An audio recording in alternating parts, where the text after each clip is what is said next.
हमारे आसपास बहुत सी सरकारी भूमि जो है वो पाई जाती है और सरकारी भूमि मैंने पहले ही बताया है कि 2 तरह की होती है। एक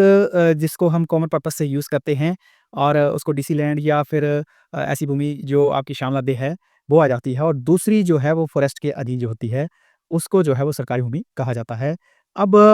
बहुत सारे लोगों ने जो है वो सरकारी भूमि के ऊपर जो है वो नाजायज़ कब्ज़ा करके रखा होता है, तो इस मामले में एक प्रश्न आया था कि नाजायज़ कब्ज़े के ऊपर जो है वो किस तरह से शिकायत की जा सकती है और नाजायज़ कब्ज़ा करने पर किस तरह की कार्रवाई जो है वो अमल में लाई जाती है। तो साथी नमस्कार, मैं हूं नवीन शर्मा और आप देख रहे हैं हिमाचल टीवी। अगर आप चैनल पर नए हैं तो चैनल को सब्सक्राइब जरूर करिए और अगर आप मुझे फेसबुक के ऊपर देख रहे हैं तो फॉलो जरूर करिए।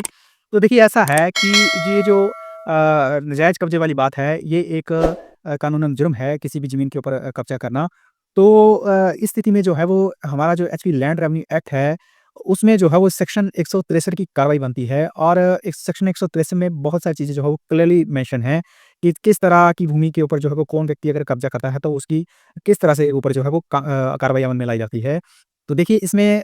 या कोई राजस्व अधिकारी स्वतः ही अगर उसको इस चीज़ का पता चलता है कि किसी ने कब्जा करके रखा हुआ है तब, या किसी के द्वारा कोई शिकायत मिलती है उसको गुप्त रखकर भी जो है वो इसके ऊपर जो है वो कार्रवाई अमल में लाई जाती है। अब इसमें क्या होता है, इसमें जैसे अगर आपको एक व्यावहारिक बात बताऊँ, कानूनन बातें तो बहुत गहरी हो जाती हैं, एक व्यावहारिक जनरल सी बात बताता हूँ। इसमें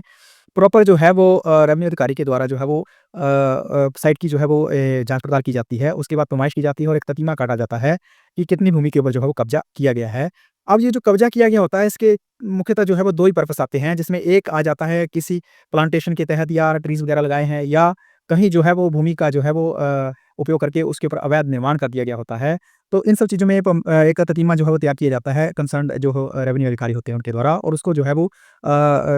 फील्ड कानूनगो के द्वारा जो है वो सत्यापित करवा के जो है उसकी रिपोर्ट जो है वो सबमिट की जाती है। इसके साथ-साथ अगर कार्रवाई शिकायत के ऊपर हो रही है तो कर्ता के जो है वो बयान भी रिकॉर्ड किए जाते हैं और उनको भी जो है रिलेटेड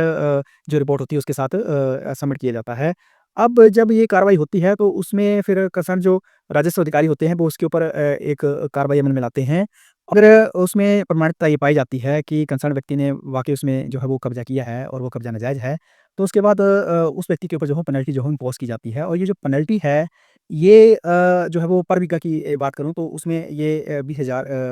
के हिसाब से है या उस क्षेत्र का जो सर्कल रेट होगा डीसी के द्वारा जो निर्धारित होगा, तो उन दोनों में से जो ज़्यादा राशि होगी, उसके ऊपर जो है पेनल्टी इम्पोज़ होती है। ठीक इसी तरह से अगर जब वो पेनल्टी इम्पोज़ होगी और उसके कुछ दिनों के बाद माना उस व्यक्ति ने वो डिसमेंटलिंग वगैरह नहीं की और दोबारा से उस भूमि के ऊपर कब्ज़ा कर लिया, तो फिर ये जो पेनल्टी है ये डबल हो जाती है और कंसर्न्ड जो ये रेवेन्यू अधिकारी होते हैं, असिस्टेंट कलेक्टर जो उसमें उससे जो कम अधिकारी के पास ये चीज़ नहीं लगती है, तो उनके पास ये जो है वो जो आपकी सिविल कोड की शक्तियाँ भी इसमें जो है वो दी गई हैं, जो अमेंडमेंट दी थी। अब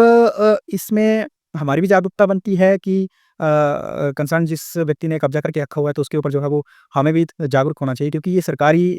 जो भूमि का अगर कोई उपयोग कर रहा है, तो वो एक लीगली एक क्रिमिनल ऑफ़ेंस ही है और उसके ऊपर जो है कार्रवाई जो है वो कानूनी तरीके के ऊपर जो है वो कड़ी बन बहुत सारे मामलों में जब ये आपका ये जब रिपोर्ट सबमिट होती है, तो बहुत सारे लोग जो हैं अनजान बन जाते हैं, जिसमें ये वो कहते हैं कि हमने जब घर डाल रहे थे, तो हमें पता नहीं था, हमने वहाँ पे जो है निर्माण कर दिया। लेकिन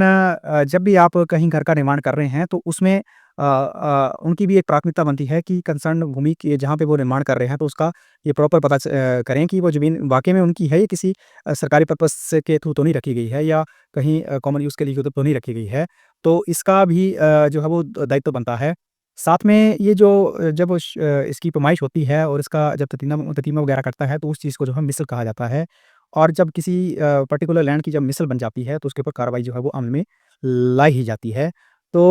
कोशिश करें नाजायज़ कब्ज़े से बचें और अगर किसी ने कब्ज़ा करके रखा हुआ है, तो उसकी आप शिकायत ज़रूर करें और अगर आपको लगता है कि उसके ऊपर अगर कोई कार्रवाई नहीं बने, तो आप ऊपर जो अथॉरिटीज़ होती हैं, उसके ऊपर भी आप बात कर सकते हैं। आपका इस वीडियो से संबंधित कोई प्रश्न होगा, तो आपने ज़रूर पूछना है। बाकी इस तरह की जानकारी मैं आपके पास लेते आ रहा हूँ। आप किसी ज़मीन के मुद्दे के ऊपर कोई और वीडियो चाहते होंगे, तो आपने मुद्दा ज़रूर लिखना है। बाकी मिलता हूँ एक अगले वीडियो में, तब तक जय हिंद, जय भारत, जय हिमाचल।